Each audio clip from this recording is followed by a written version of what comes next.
Hey, what's going on, DDO players? Axel here. In this video, I'm going to go over and give my thoughts on Mysterious Remnants, which is the new Monster Champion reward system. But before I do that, I'm going to go over a bit of news. My DDO New Player Guide 3-part video series was mentioned in the most recent version of the DDO Chronicle. If you don't know what the DDO Chronicle is, it's the game's official weekly newsletter. Also, my video series was mentioned in a couple of the other DDO podcasts, DDO Cast, and DDO Players News. So I just wanted to say thanks to both the Chronicle and the other podcasts for mentioning my videos. It's awesome to see positive feedback from the community, from the work I put into the channel. I also want to say thanks to Glorious Walrus for designing a new banner for the channel. I really appreciate him doing that for me. I am not good at art whatsoever. I think it looks a lot better than the one I've had up there for the past couple months. A couple of other news stories that caught my eye. The DDO Players Council is now open and accepting applications. If you don't know what the Players Council is, it's basically a focus group for the game. A group of players are selected to join the council, and they give developers feedback on their early ideas. I believe most of this is done through a private forum, but if you're interested in having more of an impact on the game and it's something you might want to try, I encourage you to apply. I think it's an awesome thing for the game. It gets more players involved. I'll put a link in the description to the thread where you can find an application. Personally, I'm not applying because I just don't have the time. If I was asked to do it, I probably would, but I don't think I actually qualify. If you run a DDO fan site of any kind, you actually are not qualified, and I figured this YouTube channel meets that criteria. Also, another story I saw this week, the developers mentioned they're looking into a possible hardware upgrade. Not a lot of people are talking about this, but this really caught my eye. As we all know, lag has been a constant problem the past few years in DDO, and how awesome would it be if they actually got some brand new awesome servers? I believe DDO is still running on the same old servers they've always run on. Who knows? Maybe a simple hardware upgrade would fix all of our lag problems. Maybe it would. Who knows? Maybe it's bad coding, but maybe it's the hardware. I don't know.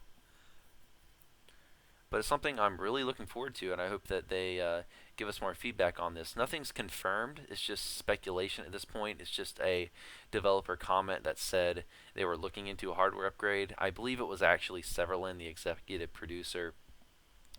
But it's really nice to see that they're considering that. Also, Divine Grace. If you watched my most recent video detailing my two-handed fighting build, you would have heard this already, or if you troll the forums a lot, you would have heard this too. But Divine Grace, it looks like it's not going to be nerfed after all. The developers had planned to for this several months, and it was even listed in the official bug list that Divine Grace was going to be nerfed and the saves bonus was going to be limited to your paladin level. But this week, the developers mentioned that they might, instead of nerfing paladins, they might boost everyone else by introducing save items that apparently stack with your resistance save items, but they won't stack with Divine Grace. So these items will help level the playing field a little bit. I personally, I see why they're doing this. This is going to lessen the player backlash. No player is going to get mad over this. And however, a lot of players, or some players, might get really mad over the nerf to Divine Grace. I don't know that I like this though. It's another step in making the classes even more similar. Ever since Epic Destinies were introduced, the class lines have continued to have been blurred, and I feel like at this point in the game, the classes are already too similar. You don't really get that varying play experience you used to get when Cap was 20. When Cap was 20, you could roll a wizard and it would be completely different than your cleric, but now you can get cleric abilities on any character. You can get wizard abilities on any character. You can get sorcerer abilities on any character. So it's a little concerning. I think the classes have gotten too similar. I think that we need to have more distinct lines between the classes and more varying play experiences. But let's move on to the main topic of the video, which is Mysterious Remnants. The Monster Champion reward system was just released this week,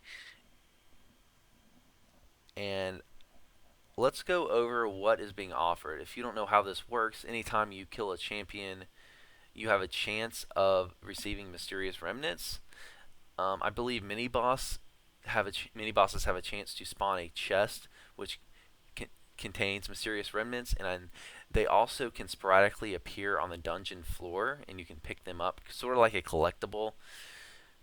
The rewards, however, are kind of lacking at this point. What's being offered is potions of haste, rage, water breathing, and jump, scrolls of shadow walk, heal, and harm, a tawny lion creature companion, and a variety of lasting elixirs which give a temporary 1 hour bonus to your stats. Now the tawny cub, that's a good reward. I mean, people love him or hate him. The cosmetic pets have been a huge success, and players overall really like them. I'm all for that. I think fluff like that, it's fluff, but it's something that a lot of players enjoy, and it's something that can reward players by means other than adding to the power creep. However, to be honest, the potions and scrolls, other than the harm scroll, are junk, to be honest. All of that stuff is readily available through Platinum. The lasting elixirs are nice, however, but they are a bit expensive at 250 remnants.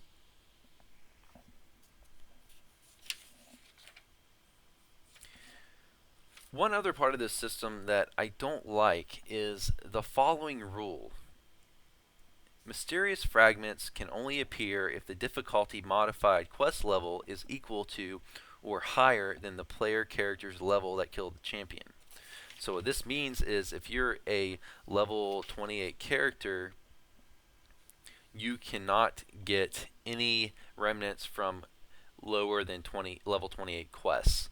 So if you're running a level 26 quest on Epic Elite, that tunes it up 2 levels and makes it a level 28 quest, so you can get remnants from that. But you can't get remnants from any other epic quests other than those meeting that level 28 requirement if you are at cap.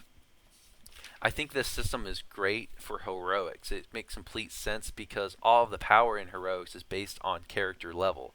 But in epics, why are we still basing things like this on character level? The vast majority of your power in epics is in your epic destinies, not in your character level. So there is just no basis for punishing capped characters like this. This gives another disincentive to stay at cap, and I don't like that. We already, in my opinion, have a lack of incentives to stay at cap, and I don't like seeing another one added to that list.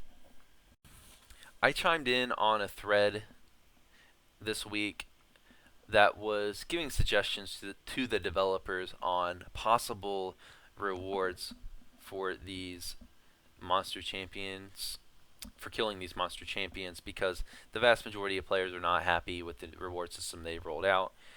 Some of the things I'd like to see are, let's start with Jeweler's Toolkits, and I don't think these should be that expensive. This is one item I think should absolutely be earnable in-game. If you don't know what a Jeweler's Toolkit is, it allows you to remove an augment from an augment slot and then reuse it in a different augment if you like. And I don't like that we have to pay real money to rearrange our gear. I don't think that's something we should be paying for.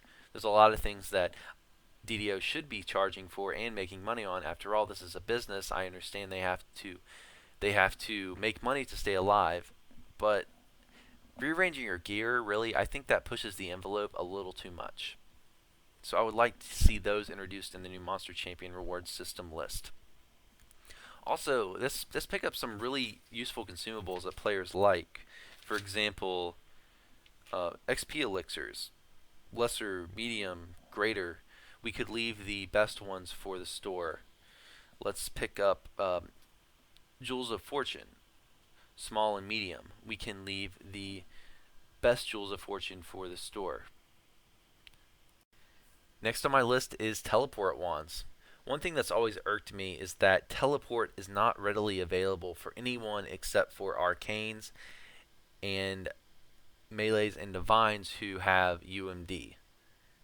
Yes, I know that there is one hard to find teleport clicky in game, but it's not enough. Teleport is such a huge convenience, and not having it is such a pain. I don't think there's any reason to punish melee and divines who choose to not build for UMD. I hope that they introduce teleport wands at some point, and I would really like them to include them on the Monster Champion rewards list. And what about Slayer Boost? I think minor, lesser, and medium Slayer Boost should be available in these reward lists. Again, let's keep the best versions for the DDO store.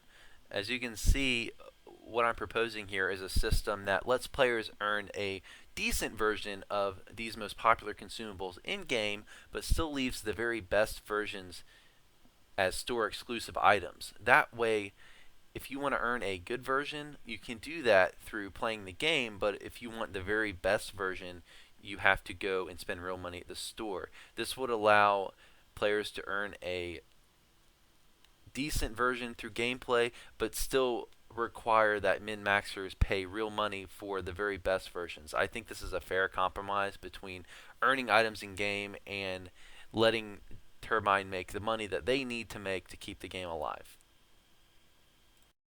The last item I'm going to propose here is one that everybody wants to see earnable in game, yet the developers have never let us have that opportunity, and those are +0 and +1 lesser hearts of wood.